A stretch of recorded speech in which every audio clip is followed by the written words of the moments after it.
આજે તો આપણે શેરડી ભરતા એવા તો રામ રામ ડાયરા ને મિત્રો આજે તો શનિવારને મિત્રો આપણે શેરડીને છે ને ગાડી ભરતા એવા હતા ખર્ચની મોટી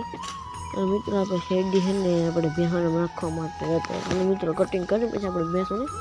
ખવડાવ મિત્રો પછી આપણે છે ને ખેતરમાં ભૂગીને ફટાકે ડ્રેગન ફ્રૂટ લઈને નીકળી પડ્યા તુસાના ઘા ઘર કારણ કે મિત્રો તુસા ડ્રેગન ફ્રૂટ ફૂગી જાય જો તુસા લઈને કર્યું તું ખામડું એક લાદી રાખે કટિંગ મસ્ત હું તો જોઈ શકે છે ને આ ફૂલડાળીઓ તેમાં ફૂલગોટા લેવા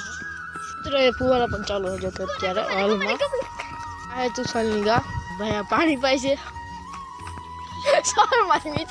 મિત્રો મેં અત્યારે ઘર તરફ નીકળી પડ્યા મિત્રો બીજા દી સવારમાં આપણે હે ને ડાયરેક્ટ શેડ કાપવાનું ચાલુ કરી દીધું હતું ભેંસું નાખવાનું મિત્રો પછી ખેતરમાં પગીને આપણે તરબૂજો મિત્રો કેટલા બધા મોટા થઈ ગયા આપણે કે રીલ શૂટિંગ કરવી હતી એટલા માટે આપણે સિનેમેટિક શૂટ લેવા ગયા હતા અને મિત્રો આપણે તરબૂજો એવડા થઈ ગયા હતા